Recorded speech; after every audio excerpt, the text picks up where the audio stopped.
I see you're all visiting Kittiewan the same as I am. You know, I tell you, I finally decided to write down my recollections of the Civil War. And I thought, I should probably visit my old school and see if that'll help refresh my memory. Because when I think back to that time, memories come to me in crowds. It's really hard to kind of sort them out. But I want to do that for my family. I want to have a record that at least my sons, if they're interested, they can learn from it. I tell you, I'm no historian.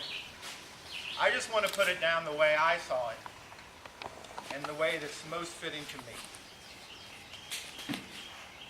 But that reminds me, that must have been about 21 or 22 years ago when I was going to school here at Kittiewan. You know, Dr. Selden, he had a school that he built here. And he had his sons, some boarders, and then some of us neighborhood boys would come here as well.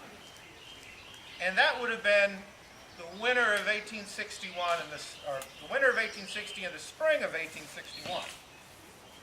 And that was when the war had just started. Now, Dr. Selden was a fine old Southern gentleman, but he's also what they would call a fire eater. You folks heard that term, fire eater? They use that every once in a while, and they're not talking about circus folk. They're talking about somebody that just could not wait for the southern states to secede. And he could not wait for Virginia to secede. And when it did, oh, he was so sure that the war was going to be short. And he talked about the war. We had war for breakfast. We had war for dinner. We had war for supper. And he said the war is going to be over before that thirst for adventure could be quenched. Boy, was he wrong. But when we were here until mid-July, there was a lot of excitement. Because Dr. Selden wasn't the only one that was excited about this. His brother-in-law started what they called the Charles City Troop. And that was a volunteer cavalry company. And Dr. Selden's oldest son joined that troop. And while I was still going to school here, he'd write letters home, and Mrs. Selden would sit up here, and I would sit on this very porch and listen to those letters. Oh my, that was better than anything he wrote in school. I guess I was excited too. See, but the trouble is, I wasn't 18 yet. And you had to be 18 to join up, at least legal. So there were a number of us young men that went down with some of the volunteer companies to the Weyanoke War. And we had a half-day holiday, and we followed them on down. And I had a friend and a kinsman. You know, he was younger than I was, and he went with the volunteers, and he didn't come back for another couple days. He was going to join up. And I don't know if they found out how young he was, or maybe he just changed his mind. But he ended up volunteering a couple years later when he was old enough, and he thought there was work to be done and not a holiday to be enjoyed. But I think that's the way a lot of people felt about the war. That it would be short, that it would be an adventure, it would be fun. All I knew is that when I was 18, I was going to find a way to join. Now, I wanted to join the cavalry, but I had one problem with that. In those days, if you want to join the cavalry, you got to have your own horse. Now, I asked my father. As I said, my parents weren't too excited about me joining up early. But when I was 18, I thought, well, I can join up. And I asked my father for a horse. And he said, not yet. So there I was, trying to figure out what to do. Then I heard that the militia was being called out. And they were going down to Jamestown Island. So I was so excited because I borrowed a horse and I rode to the captain. I said, I'm 18. I'm in the militia. I can go with. Well, I didn't exactly know what I was joining up to do, but all I knew was I was old enough and I could do it. So we went down to Jamestown Island, and there we were guarding the shore, and I tell you what we did. We drilled, and we drilled, and we drilled some more. And I got really good at it. I got so good that they made me a sergeant. Now that may not sound too impressive when we talk about Jeb Stuart, old Fitz Lee, and other generals, but for somebody who's enlisted, especially if you're in the militia, sergeant meant that I was in charge of the guard post. And since we were spread out, I got a horse. I got to use that horse, and especially when this old colonel we had, he decided that he would march us down to the other end of the island double quick because the enemy were landing. Sometimes we'd hear the artillery going off. It was either a hoax or maybe somebody really thought they saw something where there was nothing at all. But nonetheless, they'd march down in a double quick. Sometimes they wouldn't even stop, and I had my horse. So there were some good times on that island. One of the best things I remember, besides the boredom of camp, was my good friend Hawes Coleman. We went to the same schools, but we really didn't know one another very well until we both were in the militia. He was a sergeant too, so if we weren't on duty, boy, we were together all the time. And that reminds me, something amusing that happened. Because that man Coleman, he could run. He could run faster than anyone. And when you don't have much else to do, foot race sounds like a good idea. So he would take any challenger, and the call went throughout the island to anyone that could beat Coleman in a foot race. Well, nobody could. There were a number of bets made. And then I guess we got the idea of saying, well, if there's no man on the island that can beat Coleman in a foot race, how about a horse? Coleman said, sure. His one stipulation was, you have to turn the horse's head to the side until you say go. You know, that happened several times, and he beat him each time. But that were the fun times. You know, that ended pretty quickly too. The militia was broken up, and a number of us young men decided we were definitely going to go into a company, and why don't we all join up and form the same company and go in together? Sounds like a good idea, doesn't it? Right? We can all still be together like we were on the island. Well, here's the trouble. Some folks wanted to be artillery. Others wanted to be cavalry. Some said we should have an infantry company. While we're trying to figure that out, recruiters come in piecemeal, sign folks up.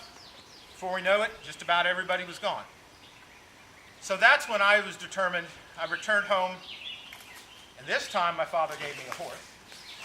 And I went and found the Charles City Troop. But now they were Company D of the 3rd Virginia Cavalry. And I joined up with them. Happened to be they were on the peninsula. And as you probably remember reading about or hearing about, McClellan was coming up the peninsula. There was a lot of excitement around Williamsburg. And there was this one fellow, when I joined the cavalry, they made me what they call a courier. So again, I had a horse, and I was in charge of sending messages back and forth.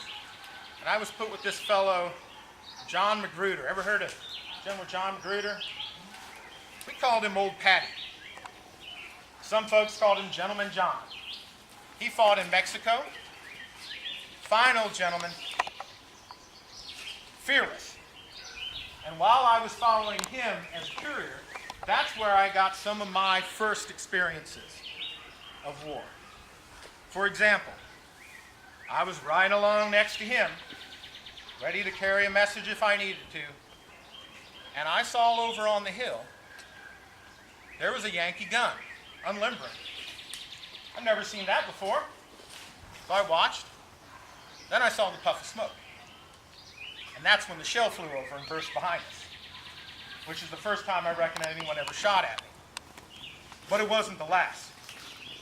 Next thing, we go riding along, and I see some dirt kicking up in front of my horse. Well, that's the first time sharpshooters ever took a shot at me. And old Patty would ride past the troops, and they let out this cheer. They let out the rebel yell. And that was the first time I heard that. I think it might have been the first time that the Yankee gunners heard it too, because that's when they decided to open up on us. Shells flying over, bursting behind us. And it wasn't long after that that I saw something much grimmer, but it'll stick with me. I was walking my horse, and a solid shot hit about 6 feet in front, threw up dust and wood chips. Then there was some infantry lying nearby, and a shot went towards them, and that was the first time that I saw a man killed instantly. I tell you, that was something at that time. One of our comrades said, you know, it's not that shell that I fear, but it's that terrible fine shot. What he was talking about is the shells would burst overhead. Right? That's basically a hollow cannonball with powder and projectiles inside. But that shot was a solid iron ball, and that would hit you with devastating effect. But I tell you, even those dark times, there's one story that I'll leave you with that's amusing. It's a story of my own capture. It was around Brandy Station, and we camped there several times. But this time, the Yankee cavalry came up and took us by surprise. We saw a squadron approaching us, and the next thing I knew, I was running inside this shop, and I got my rifle ready. As I was waiting for the cavalry to come riding by so I could take a shot at them, I heard a voice say, "Surrender, sir." I turned around, I looked over my shoulder, and there was a pistol cocked right at the back of my ear. The Yankee cavalryman stuck his arm through the window of that shop, and he had me. He said, "Drop your rifle and your pistol." So I did. He took me prisoner. He was on his horse. He had a hold of me. We were going down a railroad track. Then I heard another voice say, "Surrender, sir." This time, it was a rebel, a lieutenant of the 2nd Virginia. And I said, "I'm a Confederate. Tell this man to give me his pistol and the horse." And the lieutenant did that. I grabbed the pistol. I got on the horse. Now I had myself a prisoner. The lieutenant rode off. We come along, and then there's another Yankee just standing there with no gun. Took him prisoner too. I'm riding along. Then I see a group of men up ahead. I said, well, I'll just ride straight up to them. So I go riding up to the men. I hear one of them yell, "Surrender, sir." I holler back, "They've already surrendered." Again he says, "Surrender, sir." I looked down at one of my prisoners and I said, "I think that's a Yankee." He said, "Yes, they're all Yankees." And it was that moment that I grabbed that Yankee horse and I persuaded him to turn rebel and moved him around and rode as fast as I could back up the hill. And wasn't any more delighted than to see some of Stuart's artillery unlimbering on the hill and a company of the 3rd Virginia there guarding.